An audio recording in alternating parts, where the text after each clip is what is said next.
20 de septiembre de 1918. Un convento en el sur de Italia.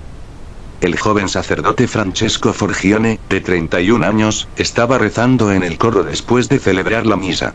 Era un capuchino enfermizo, de salud frágil, que había pasado la mayor parte de su vida entre dolor y oración. Nada indicaba que lo que estaba a punto de pasarle cambiaría su vida para siempre. De repente, una luz cegadora lo envolvió. En medio de ese resplandor apareció una figura. Cristo. Sangrando por todas partes. Las heridas de la crucifixión abiertas, sangrantes, reales. Y entonces sintió el dolor. Un dolor indescriptible que atravesó sus manos, sus pies, su costado. Cuando la visión desapareció y Francesco cayó al suelo, descubrió algo aterrador. Estaba sangrando. Sus manos tenían heridas abiertas. Sus pies también. Y en su costado, una herida profunda que parecía haber sido atravesada por una lanza. Los estigmas. Las mismas heridas de Cristo. Y esas heridas no sanarían. Sangrarían constantemente, día tras día, durante los próximos 50 años de su vida. Bienvenidos a la historia del Padre Pío, probablemente el santo más perturbador y documentado del siglo XX. Francesco Forgione nació el 25 de mayo de 1887 en Pietrelcina, un pueblo pequeño del sur de Italia. Su familia era humilde, trabajadora, profundamente religiosa. Desde niño mostró algo diferente. A los 5 años afirmaba haber visto a Jesús. A los 10, decía que la Virgen María se le aparecía regularmente. Podría parecer cosa de niños con mucha imaginación. El problema es que lo que vendría después no puede explicarse tan fácilmente. A los 15 años entró al noviciado de los hermanos menores capuchinos. Tomó el nombre de Fray Pío. Desde el principio su salud fue un desastre. Fiebres altísimas sin explicación médica. Debilidad extrema. Lo mandaban de convento en convento buscando un clima que le sentara bien, pero nada funcionaba. Y entonces empezaron las cosas raras. En 1904, cuando tenía apenas 17 años, ocurrió su primera bilocación documentada. Estaba en el convento de Sant'Elia, en el sur de Italia. Pero ese mismo día apareció en Udine, a cientos de kilómetros de distancia, durante el nacimiento de una niña llamada Giovanna Rizzani. La familia lo vio. Décadas después, esa niña confirmó que el Padre Pío había estado presente en su nacimiento, aunque físicamente era imposible. Estar en dos lugares al mismo tiempo. Suena a ciencia ficción. Pero esto no pasó una vez. Pasó docenas, quizás cientos de veces a lo largo de su vida. Pero los estigmas, esos fueron otra cosa completamente diferente. Cuando Francesco recibió las heridas aquel día de septiembre de 1918, intentó ocultarlas. Se puso guantes. Se envolvía las manos. No quería llamar la atención. Pero era imposible. Las heridas sangraban tanto que manchaban todo lo que tocaba. Y olían a flores. Sí, has oído bien. Las heridas abiertas, sangrantes, que lógicamente deberían haberse infectado, oler a putrefacción, causar gangrena, olían a rosas. A violetas. Un aroma dulce, inexplicable, que la gente podía percibir a metros de distancia. Los médicos que lo examinaron no entendían nada. Las heridas nunca se infectaban. A pesar de estar expuestas al aire, a las bacterias, a todo. Sangraban constantemente pero nunca empeoraban. Y lo más extraño, cuando finalmente cicatrizaron, 2 días antes de su muerte en 1968, no dejaron ni una cicatriz. Como si nunca hubieran existido. ¿Cómo explicas eso? Agostino Gemelli, un médico franciscano enviado por el Vaticano para investigar, ni siquiera pudo verlas. El Padre Pío se negó a mostrárselas, quizás sabiendo que Gemelli ya había llegado con la mente hecha. Y efectivamente, Gemelli escribió un informe demoledor sin haber examinado nada. Dijo que todo era un fraude, que los estigmas eran de origen neurótico, que el Padre Pío era un psicópata automutilador. El Vaticano le creyó. Y comenzó la persecución. 1923. El Santo Oficio, el departamento del Vaticano encargado de mantener la ortodoxia, emitió su primer decreto contra el Padre Pío. Declaraba que no había evidencia de que sus estigmas fueran sobrenaturales. Las restricciones fueron brutales. No podía celebrar misa en público. No podía confesar. No podía dar dirección espiritual. No podía mostrar las llagas a nadie. No podía ni siquiera hablar de ellas. Durante años, el Padre Pío quedó prácticamente en arresto domiciliario. Aislado del mundo. Las cartas que intentaba enviar o recibir, interceptadas. La gente que quería visitarlo, rechazada. Y las acusaciones empeoraron. Monseñor Pasquale Gagliardi, el obispo local, organizó una campaña brutal contra él. Formó un grupo con el objetivo específico de destruirlo. Escribió al Papa Pío XI y le juró, literalmente juró ante el pontífice, que había visto con sus propios ojos que el Padre Pío usaba ácido para provocarse las heridas y agua de colonia para crear el olor de santidad. Todo era mentira. Pero el daño estaba hecho. En 1931, las restricciones se volvieron aún más severas. Durante 750 días, más de 2 años, el Padre Pío no pudo realizar ninguna actividad sacerdotal. Solo rezar en silencio. ¿Y sabes cómo respondió? Que se haga la voluntad de Dios. La voluntad de los superiores es la voluntad de Dios. Eso fue todo lo que dijo. Ni protestas, ni defensas, ni quejas. Obediencia absoluta, aunque sabía que las acusaciones eran falsas. Mientras tanto, la gente seguía llegando. Decenas de miles. Porque pasara lo que pasara en el Vaticano, la gente que lo veía, que lo conocía, que se confesaba con él, sabía que había algo diferente en este fraile. Hablemos de la confesión. El Padre Pío pasaba hasta 16 horas al día en el confesionario. La gente esperaba días, literalmente días, para confesarse con él. ¿Por qué? Porque leía las mentes. No es una metáfora. No es una exageración religiosa. Testimonios documentados, cientos de ellos, cuentan cómo personas llegaban a confesarse y antes de que pudieran decirle una palabra, el Padre Pío les decía exactamente qué pecados habían cometido. Con detalles. Pecados que habían olvidado. Pecados que habían ocultado en confesiones anteriores. Todo. A veces echaba a la gente del confesionario. Vuelve cuando estés listo para decir la verdad, les decía. Y cuando volvían, admitían que sí, que habían intentado ocultar algo. Había un caso documentado de un hombre que se confesó con él. Era educado, refinado, vestía bien. Confesó sus pecados uno por uno, pero los justificaba todos con argumentos elaborados. El Padre Pío lo escuchó en silencio. Cuando el hombre terminó, Pío lo miró y le dijo: ¿Has terminado? Porque no eres quien dices ser.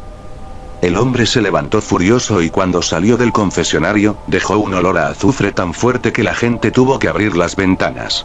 El Padre Pío había confesado al demonio.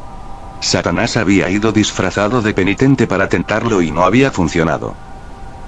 Y hablando del demonio, aquí la cosa se pone realmente oscura. El Padre Pío afirmaba ser atacado físicamente por demonios. No tentaciones. No pensamientos oscuros. Ataques físicos reales. Lo describía en cartas a sus superiores. Los demonios lo golpeaban. Lo arrastraban de la cama. Le arrancaban la camisa. Lo azotaban con cadenas dejándolo magullado y sangrando. Durante una de las peores noches, fue atacado desde las 10 de la noche hasta las 5 de la mañana. Realmente pensé que era mi última noche, escribió. O moriría o me volvería loco. Otros frailes escuchaban los ruidos. Golpes. Gritos. El sonido de muebles siendo arrastrados. Cuando entraban a su celda, lo encontraban tirado en el suelo, herido, exhausto. Pero lo peor no eran los ataques físicos. Lo peor era cuando el demonio intentaba engañarlo. Se le aparecía disfrazado. A veces como su superior provincial. A veces como su director espiritual. A veces como el Papa. Incluso como Jesús, como la Virgen María, como San Francisco. ¿Cómo distinguía al demonio de una aparición real? Decía que había una diferencia sutil pero crucial. Cuando era realmente Jesús o la Virgen, sentía primero una timidez, una humildad en su presencia, y después, cuando la visión se iba, una profunda paz. Pero cuando era el demonio disfrazado, sentía una alegría inmediata, una atracción intensa, pero cuando la aparición se iba, solo quedaba remordimiento y tristeza. El padre Gabriele Amor, uno de los exorcistas más famosos de Roma, dijo algo inquietante sobre el Padre Pío. Los demonios admitían durante los exorcismos que el Padre Pío les causaba más problemas que San Miguel Arcángel. Porque les quitaba más almas. Piensa en eso un momento. Durante los exorcismos, los demonios mismos reconocían el poder de este fraile. Pero no todo era oscuridad y ataques demoníacos. También estaban los milagros. Curaciones inexplicables. Personas con cáncer terminal que se curaban después de que el Padre Pío rezara por ellas. Ciegos que recuperaban la vista. Sordos que volvían a oír. Y luego estaba la bilocación. Uno de los casos más increíbles ocurrió durante la Segunda Guerra Mundial. San Giovanni Rotondo, el pueblo donde vivía el Padre Pío, estaba en territorio todavía controlado por los nazis. Los bombarderos estadounidenses recibieron órdenes de atacar la ciudad. Pero cuando los aviones se acercaron y se prepararon para soltar las bombas, algo apareció frente a ellos. Una figura. Un fraile vestido de marrón flotando en el aire delante de sus aviones. Los pilotos abortaron la misión. Estaban tan asustados que se negaron a bombardear. Años después, algunos de esos pilotos visitaron San Giovanni Rotondo.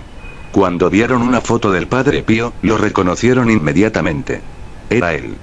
El fraile que había aparecido en el cielo. Otro caso. En 1947, un joven sacerdote polaco llamado Karol Wojtyła fue a San Giovanni Rotondo a confesarse con el Padre Pío. Durante la confesión, el Padre Pío le dijo algo extraño. Un día serás papa.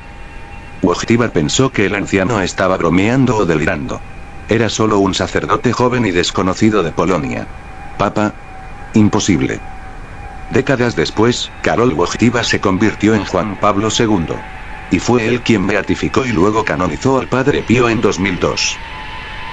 En 1960, la persecución se reanudó. Esta vez bajo el Papa Juan XXIII. Se enviaron investigadores. Se pusieron micrófonos ocultos en su celda para grabar sus conversaciones privadas. Se acumularon más acusaciones. Relaciones sexuales con mujeres. Fraude. Charlatanería. Todo falso. Investigaciones posteriores demostraron que las acusaciones se habían fabricado por envidia, por dinero, por política eclesiástica. Pero el daño ya estaba hecho. El Padre Pío nunca se defendió. Nunca protestó públicamente. Nunca atacó a sus acusadores. Cuando le prohibieron confesar, dejó de hacerlo. Cuando le prohibieron celebrar misa en público, la celebró en privado. Obediencia total. Y mientras tanto, su fama crecía. La gente no paraba de llegar. Cristianos, musulmanes, ateos, todos querían verlo. Todos querían confesarse con él. Todos querían que rezara por ellos. 22 de septiembre de 1968. El Padre Pío celebró su última misa.